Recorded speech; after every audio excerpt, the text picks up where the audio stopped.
What's good, everybody? Welcome back to another video. Like I stated in the video previous from this, we're gonna just keep dropping videos today into tomorrow.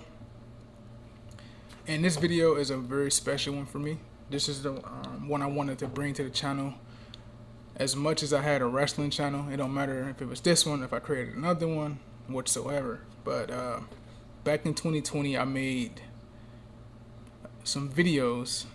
Well, I created some. I never uploaded them, but some videos where I would count down my top 10 matches of a certain pay-per-view. Back then it was SummerSlam, but I never released the video. So what this series will entail is like my top 5 or top 10 series, and the structure of this video is gonna be top 5. So what I do is, being that it's the decade, so and this video is from 2000 to 2010. So what I do is I go back all the way to the pay-per-view, in this case Royal Rumble, and I will watch every match from Royal Rumble 2000 all the way up to Royal Rumble 2010. And I'll do that. It'll take me like a week and a half to do. And I'll pick out my top matches from that decade's Royal Rumble. So I shortened the list for this video. I might go to the top 10 in the future, don't know. It's just a lot of work. But I shortened it just for this video here. So this would be my top 5 matches of the decade from 2000 to 2010 in terms of the Royal Rumble. So if you enjoyed the series, this is the start of it. If you enjoyed the video, make sure to like, share, comment, and subscribe down below. If you want more of these, I'll try to kick out as many as I can. I won't guarantee it'll be for every pay-per-view, but it'll be for some pay-per-views. This list is in no particular order. I'm just gonna go based off the time I watched it to the time I stopped watching them. So for starters, we're gonna kick off this list with the WWE Championship match between Triple H and Cactus Jack at the Royal Rumble 2000. If you don't go into Royal Rumble 2000 and you don't pick this match, I don't know what's wrong with you, because this is for real a star-defining moment for Triple H. This is when Triple H became into his own, and people took him seriously as a World Heavyweight Championship contender and champion. And what's there to say about Cactus Jack, Mankind, Mick Foley? The guy who put his body on the line for our entertainment, and who should get enough flowers than he has received. Even though he received a lot, he should be given more, just based on what he gave his body for, and the ram to entertain the wrestling fans. Now, this match started off, we're going to just start off how the build is, right? So the build was Triple H defeated Big Show on an episode of Monday Night Raw to become the WWF champion at the time. And this was his first championship, and this reigned in the McMahon-Helmsley era, or reign, whatever you want to call it. Him winning that championship prompted Mankind to come out there and challenge Triple H.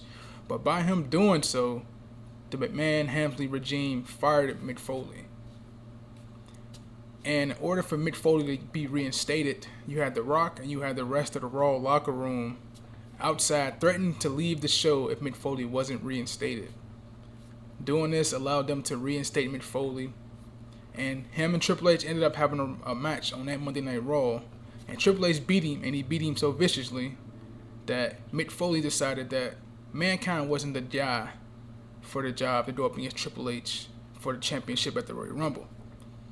The guy that is up for that challenge is Cactus Jack, and that's one person who Triple H was familiar with, because back in late '97, early '98 is when Cactus Jack and Triple H started a feud, that rivalry back in the day.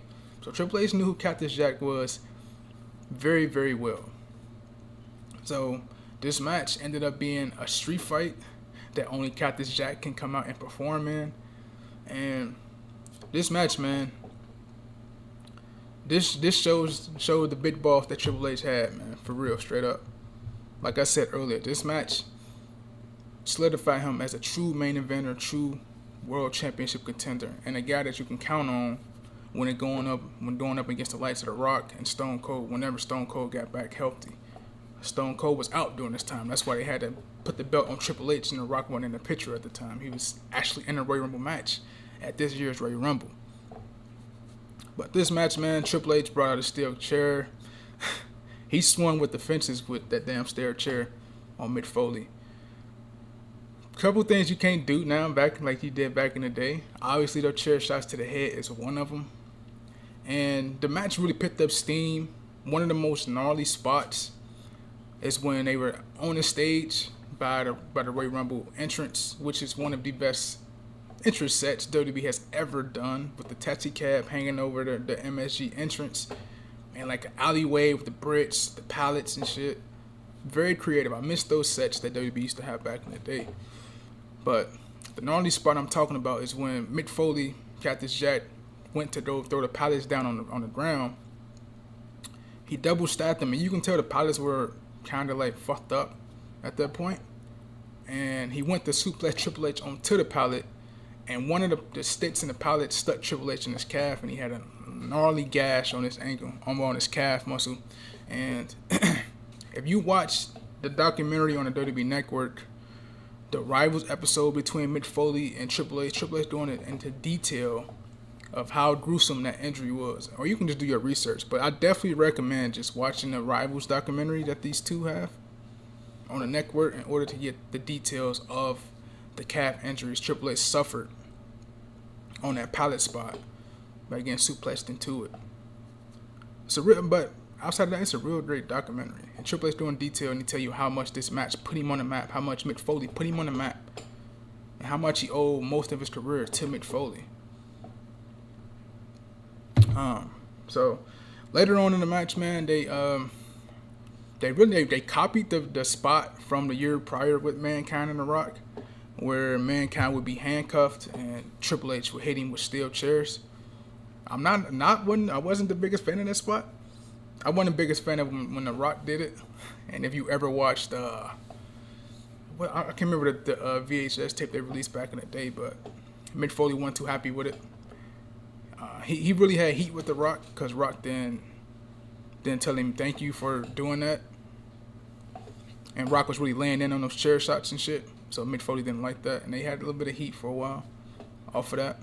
So I didn't really like that spot as much. I feel like Mick Foley went to the well with that spot way too many times, and plus in back-to-back years.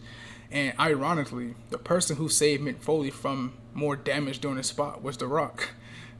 He came out there while Triple H was on the stage, hit Mick Foley with the steel chair, and he came out there and he hit Triple H with the steel chair, allowing Mick Foley to get freed in this match. And then Mick Foley brought out the 2x4 in this match. He hit Triple H one time, and then the referee put the 2x4 under the announce table. And once Triple H tried to hit him again, Mick Foley countered it, hit Triple H, and then Mick Foley went back to go get the 2x4, and he hit Triple H and he busted him open with the 2x4. So Triple H was earning his stripes during this match, bro.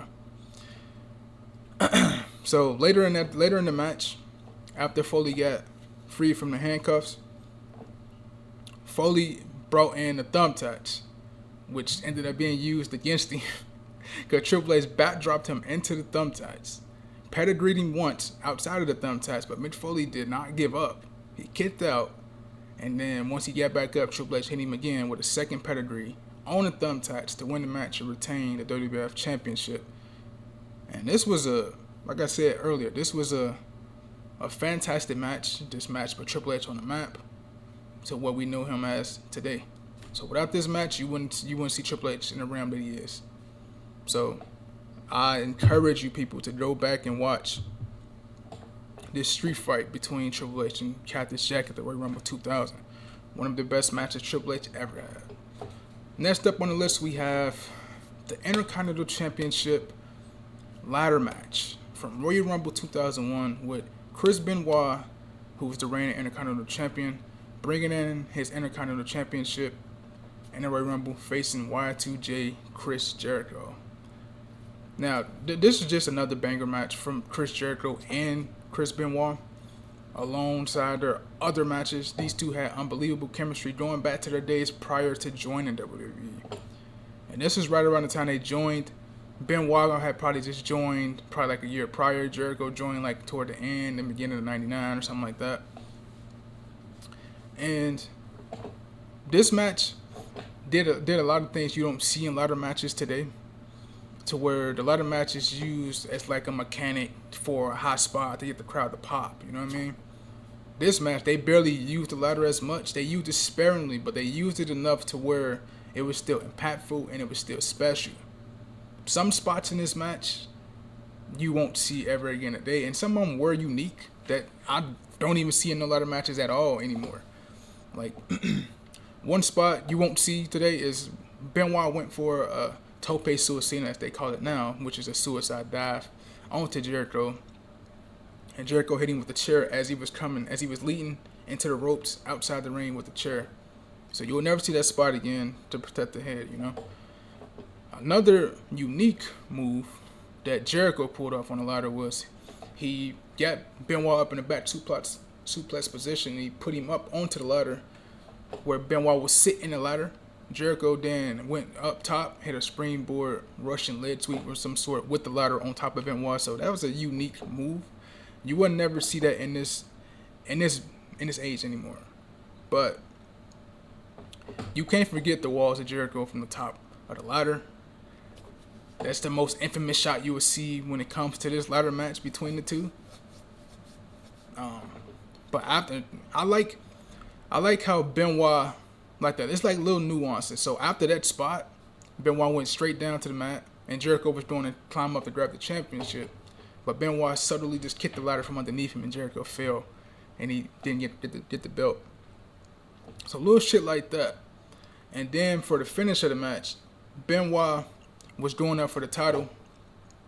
Jericho brought the steel chair in. He hit him once with the steel chair to stop Benoit from reaching for the title, and then he knocked Benoit off the top of the ladder. Benoit tumbled over the rope onto the ground, and Jericho climbed up the ladder. And Benoit steadily trying to climb back in the ring, but he just can't do it. Jericho reaches up, grabs the championship belt, and Jericho is the new Intercontinental Champ.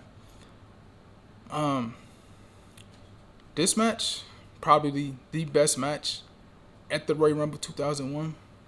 You had Kurt Angle versus Triple H there as well, but it wasn't I don't think it was as good as this match.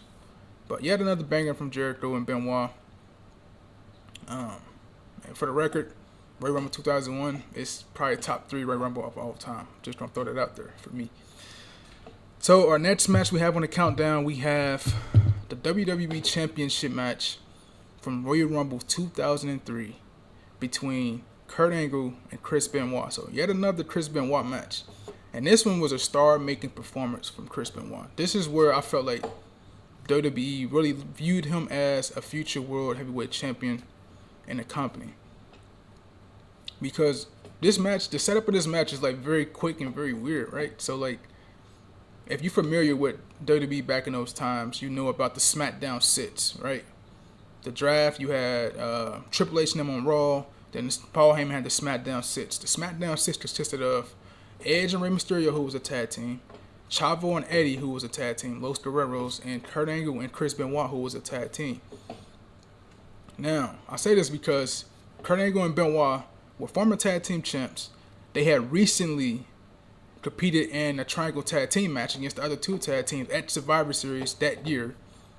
And then Brock Lesnar had lost the belt to Big Show on that same show. So this allowed Kurt Angle to be flopped into that match at the next pay-per-view, which was Armageddon, and he ended up beating the Big Show for the WWE Championship with help from Brock Lesnar. I think Brock Lesnar had got suspended or something. I can't remember. So Kurt Angle won the championship at Armageddon, and then the next night on SmackDown, he came out there and said he aligned himself with Paul Heyman. And Paul Heyman brought in Team Angle, which is Shelton Benjamin, Charlie Haas. And it was, I feel like it was so quick because WWE was heading into WrestleMania season, and they probably didn't want Big Show to be the guy to go in against Brock Lesnar at WrestleMania for the WWE Championship. So they just said, let's just flip Kurt Angle and make him a heel, because Kurt Angle, he can get heat and he can be a valuable opponent for Brock Lesnar at WrestleMania. So that's what they did, right? So Kurt Angle went from face to heel after he won that championship. Chris Benoit ended up beating the Big Show, who was still with Paul Heyman at the time. So Paul Heyman, Kurt Angle, Team Angle, all under one roof. So Chris Benoit beat him in an number 1 contenders match to see who will face Kurt Angle for the championship at the Royal Rumble. Chris Benoit beat Big Show. He is now the number 1 contender. Former tag team partners, former tag team champs, going up against one another, and it's pretty much this is built pretty much one is better than the other because that's been their whole story pretty much since they've been tag team partners. And Benoit's vowed that he is better than Kurt Angle. So to get on this match, man, this ain't no hot spots match. This is a pure technical masterpiece of a match between these two. Kurt Angle and Chris Benoit delivered one of the most. They told a good story, but it was more in-ring work. Like, this in-ring work in this match was fantastic, bro. Counter on top of counter on top of counter, bro. Man, like, my words won't do this match justice. This is probably top 5 Kurt Angle match of all time. And Kurt Angle is like one of the greatest wrestlers to ever do it. But man, some shit in this match, man. Like, I love the way Benoit's stature was, as his body stature, how he was built. Whenever he used the crippler crossface, I feel like people nowadays, whoever used the crippler crossface, can't do it as effectively as Chris Benoit did. I think that move, that submission move, just fit his body stature, because he can make it look like it's more tighter than what it really is. You know what I'm saying? And him and Kurt Angle going back and forth, back and forth, back and forth with these fucking counters from the crossface to the ankle lock, crossface, ankle lock, German suplex. This match just really showed that Benoit can hang with anybody, and he's gonna be a future world champ, bro. It was one spot in this match, right? So after Benoit delivered the fall away release German suplex, where Angle landed directly on his chest and his face, Benoit went up to the ring, to the top rope. Halfway across the ring, I thought he wasn't gonna hit this shit, but he actually floated from the top rope, from his top rope to Kurt Angle's top rope, the corner, and he hit Kurt Angle with the diving headbutt. That was a tremendous spot. The crowd was on their feet the entire match, man. And the finish saw them two, after Kurt Angle delivered the Angle Slam, Benoit countered it into another crossface, and then Angle countered that into another ankle lock. And Benoit was trying to counter it, but he couldn't counter it. Angle got the ankle lock back on, and he wouldn't let go. He was like a pit bull, bro. He sat down on the ankle lock, and Benoit had no choice but to tap out. And Kurt Angle retained the championship. But man, this was a fantastic match. The crowd appreciated it because they gave Benoit a standing ovation after this match. Well deserved, bro. I definitely recommend watching this match from 2003. That's probably the only reason I watched the Royal Rumble in 2003, to be honest. Outside of Undertaker returning back at the Royal Rumble, man, really nothing to watch, for real. Watch this match between Kurt Angle and Benoit. Star-making performance like it was for Triple H in 2000. This did the same thing for Benoit in 2003. And ironically, a year later, he ended up winning the Royal Rumble in 2004. Just saying. All right, man. Next match we're going to talk about. We're going to talk about the last man standing match from Royal Rumble 2004, with Triple H defending the World Heavyweight Championship against Shawn Michaels. Now, the reason I got this match on here, because it's a wonderful story. Shawn Michaels know how to tell a story in the ring, and his work is on par with it. One of the greatest wrestlers to ever do it. Man, Triple H held his own up in this match too, man. This match was a knockdown, drag out brawl from the start between both friends who knew each other like the back of their hand since they was in DS together. All this shit. So at the start of the match, outside the ring, Triple H went to take the tops off of the announce tables, and he was going to deliver like a pedigree to Michaels, but Michaels blocked it. And then Michaels is slowly punching him, and then Triple H leaning back like he about to go through a table. But he ended up going off the table to the crowd dismay, like they booed and shit. They ain't like it. And then Michaels went for a double axe handle. He hit him. And as they go back in the ring, Michaels knocked Triple H back outside the ring, and he fakes a crossbody, a diving body splash from the top. He fakes it, and then he ends up doing a springboard crossbody, but he misses. Triple H moves out the way, and Michaels goes through the announce table, and Michaels instantly starts bleeding from that. And the story they told from the time Michaels got busted open was perfect. It's like the resilience, like Michaels' body, was just willing because his heart wasn't trying to give out, man. Like his heart was pumping him, like getting him up every time. Like every time Triple H knocked him down, it'd be a slow 10 count, a slow 9 1/4 count for him to get up before he lose the match. That was a perfect story they told when Michaels got busted open. Then after Michaels got busted open, it's like a surge of energy, bro. Just fueled through Michaels, bro. Michaels started coming back and shit. He countered Triple H, and then he hit him with the fucking what's in the trio wall, and you catapult them into the ring post. He did that to Triple H, and then he hit Triple H with the chair. Then Triple H ended up start bleeding, and then another story formed out of that, man. Like the story where Michaels being busted open, Triple H being apprehensive to do what it takes to put his best friend down. He was telling Shawn, like, stay down, don't get up, stay down. But Michaels' heart just wouldn't let him quit, man. And then Michaels came back and busted Triple H open. And they both were just going at it. Slow, methodical pace. They move in the crowd. Shawn Michaels know how to work a crowd. If you want to know how to work a crowd, watch any Shawn Michaels match, bro. The surge Michaels went on, he hit flying elbow, kip up. Went to the top, diving elbow. Then he went to go tune the band up slowly.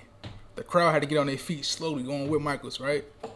As Michaels dove to deliver the sweet chin music, Triple H hits him with a low blow. They both down. They both made the 10 count.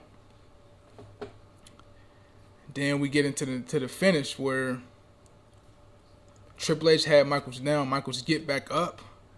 And then as soon as Michaels gets up, Triple H tried to charge and Michaels hit him with the sweet chin music out of nowhere. Boom. They both down trying to beat the 10 count. Triple H is out.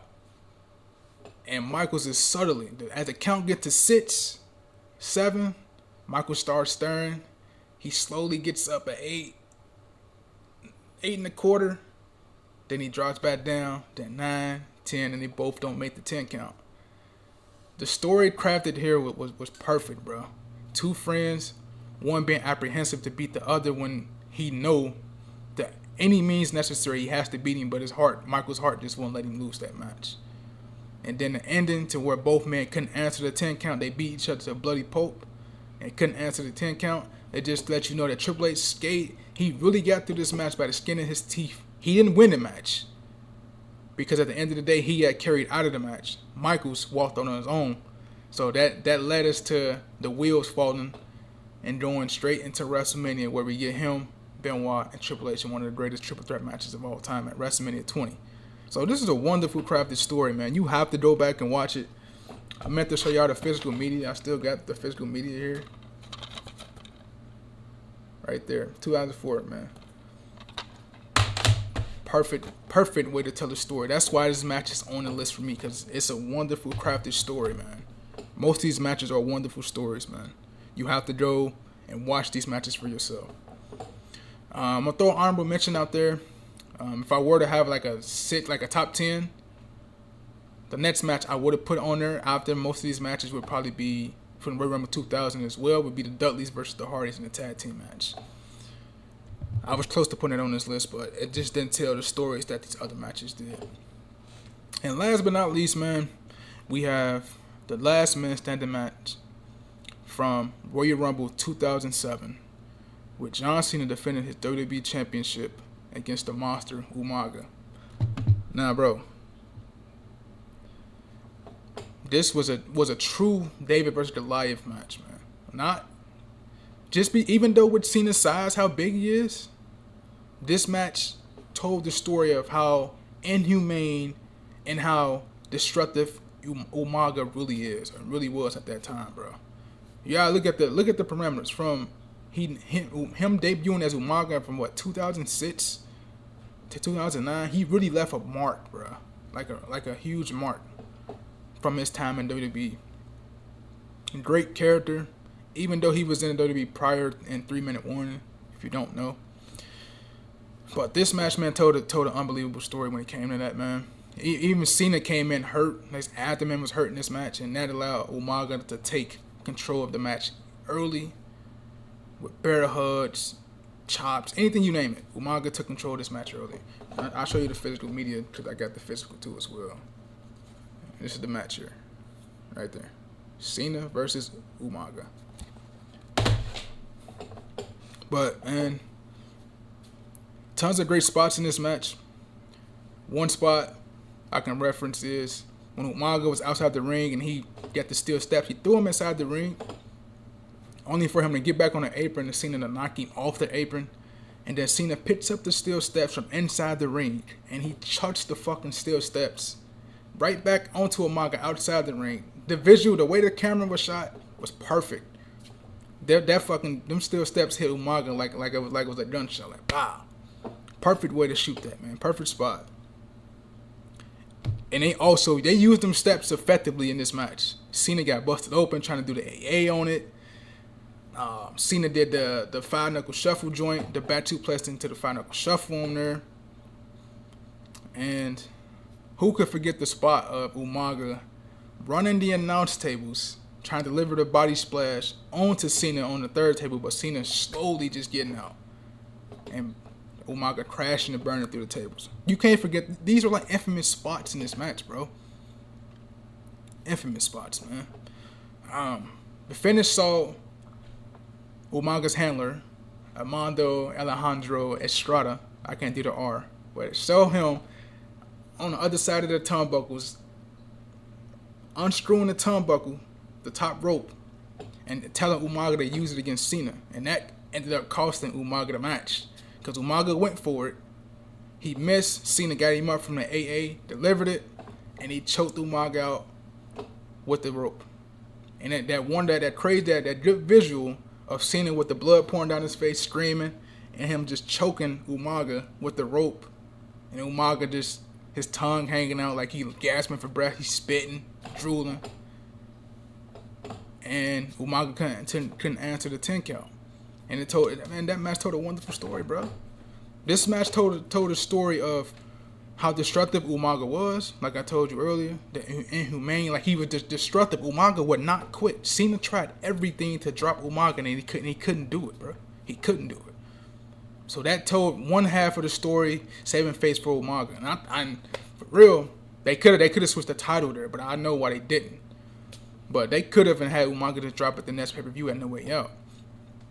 And the other side of the story is, this was like one of the first times Cena, the babyface, the superhuman babyface, used the unconventional means to beat an opponent to retain the championship. Up to this point, you ain't never see Cena use no rope or nothing like that to choke out someone until they couldn't breathe no more and couldn't answer. Not the super babyface John Cena that people know today.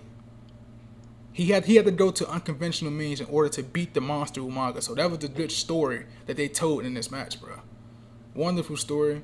Cena went on to No Way Out, team up with Shawn Michaels versus Batista and Undertaker. Then went on to have a match with Michaels at WrestleMania 23. When he went on to hold that championship until he got hurt the next year. But nonetheless, wonderful story. I encourage you to go out and watch all these matches. These are perfect matches. Most of them are star-studding performances. Allow the other superstars to have success going into the next year. Everything, man.